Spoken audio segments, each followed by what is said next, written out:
Hello everyone, this is Shifali और आप देख रहे हैं मेरा channel GD school of law.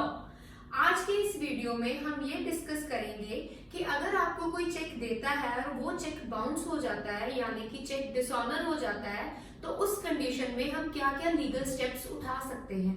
दोस्तों, इंडिया में ऐसे बहुत से लीगल प्रोविजंस हैं जो चेक डिसऑनर यानी कि चेक बाउंस के साथ जुड़े हुए हैं। ये provisions section 138 to section 142 of the negotiable instrument act के अंडर डिस्कस करे गए हैं और इन प्रोविजंस को लाने का ये मकसद था ताकि हम जैसे लोगों का चेक जैसी पेमेंट मोड्स पर विश्वास बन सके और हम इन पेमेंट मोड्स के थ्रू पेमेंट ले या दे सके।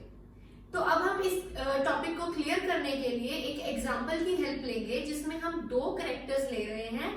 First one is Raj and second one is Harry. So इस एग्जांपल को हम एक दो कैरेक्टर्स की हेल्प से सॉल्व करेंगे।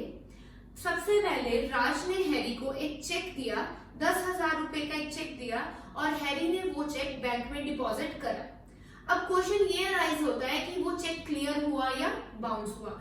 दोस्तों, ये चेक बाउंस हो गया और अब ये चेक बाउंस हो गया तो उस कंडीशन में हैरी क्या क्या लीगल स्टेप्स उठा सकता है।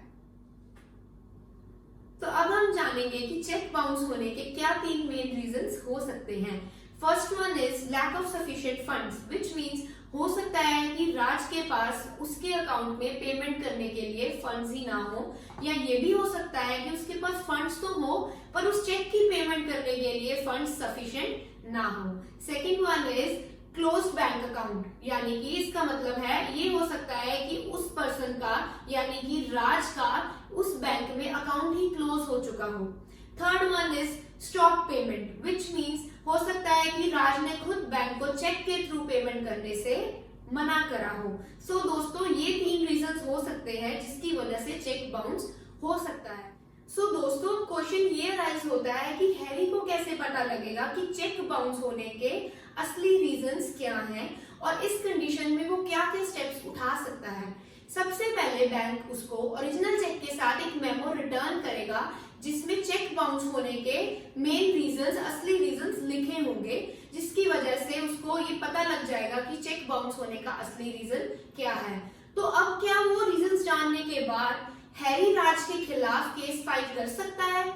इसका आंसर है नो, क्योंकि ये भी हो सकता है कि राज इनोसेंट हो, उसको सच में पता ही ना हो कि उसका बैंक अकाउंट क्लोज हो चुका है या उसके अकाउंट में सफिशिएंट फंड्स नहीं है। तो इसके लिए सबसे पहले हैरी राज को एक नोटिस भेजेगा जिसमें वो साफ साफ उसको बताएगा कि हाँ, तुम्हारा चेक बाउंस हो चुका है और तुम्हें 15 दिन के अंदर अंदर इस पेमेंट को प्रोसेस करना होगा। और अगर राज हैरी की वो बात मान के उस नोटिस को देख के विदिन 15 डेज उस चेक की पेमेंट को प्रोसेस कर देता है तो उसके खिलाफ कोई भी केस नहीं होगा, क्योंकि दोस्तों हमारा मेन मोटिव पेमेंट क्लियर करवाना है, ना कि किसी को पनिशमेंट दिलवाना है। और अगर वो इन केस उस चेक की पेमेंट विदिन 15 डेज नहीं कर पाता है तो from the 16th day Harry Raj के अगेंस्ट केस फाइल कर सकता है। और आसानी की बात तो ये है कि इस नोटिस को हम किसी भी आसान भाषा में दूसरे पर्सन तक पहुंचा सकते हैं।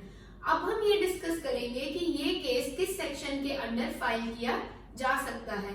ये case section 138 of the negotiable instrument act के अंडर फाइल किया जाता है और ये केस जाता है या तो judicial magistrate of the first class के पास या फिर जाता है मेट्रोपॉलिटन मैजिस्ट्रेट के पास। दोस्तों, चेक बाउंस का केस इन दोनों के अलावा किसी भी और अथॉरिटी के पास फाइल नहीं किया जा सकता।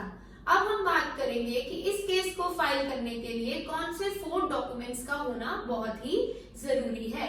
Our first document is original copy of the cheque, मतलब चेक की वो ओरिजिनल कॉपी जो चेक बाउंस हुआ है।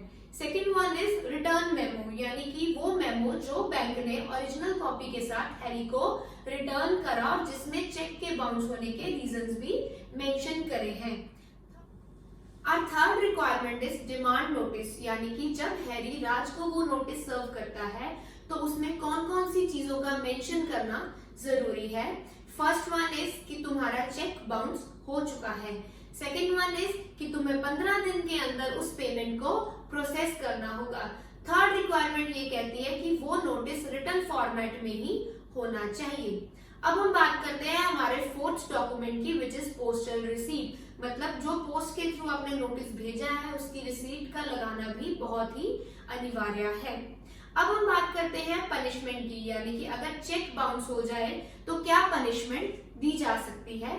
दोस्तों, चेक बाउंस करना या होना एक क्रिमिनल ऑफेंस है और ऐसा करने वाले को कम से कम 2 साल की इम्प्रिजनमेंट भी हो सकती है।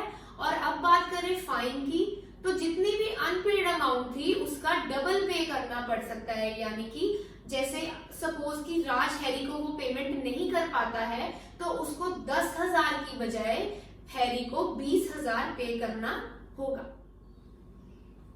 बट अगर नोटिस सर्व करने के रीजनेबल टाइम के अंदर, यानी कि 15 दिन के अंदर दूसरी पार्टी हमारी पेमेंट देने के लिए रेडी हो जाती है या हमारी पेमेंट कर देती है, तो इस कंडीशन में हम सेटलमेंट भी कर सकते हैं। क्योंकि दोस्तों, मैंने आपको पहले भी बताया है, हमारा मेन मोटिव अपनी पेमेंट रिकवर करवाना होना चाहिए, ना कि दूसरी पार्टी को पनिशमेंट दिलवाना। और हमारी इसी पेमेंट सेफ्टी के लिए नेगोशिएबल इंस्ट्रूमेंट एक्ट 1988 के अंदर ये प्रोविजंस ऐड करी गई थी, ताकि हम जैसे लोगों का बैंक और उसके पेमेंट मोड्स जैसे कि चेक जैसे मोड पर ट्रस्ट बना रहे और हम चेक के थ्रू पेमेंट्स करते रहें, यानी कि ट्रांजैक्शंस करते रहें। और इसी के साथ ही हमारा वीडियो कंप्लीट होता है। मैं शिफाली आपसे अलविदा लेती हूँ, मिलती हूँ नेक्स्ट वीडियो में। और हाँ, जाने से पहले अगर आपको मेरा वीडियो अच्छा लगा हो उसको लाइक, शेयर एंड सब्सक्राइब करना मत भूलिएगा। Goodbye friends.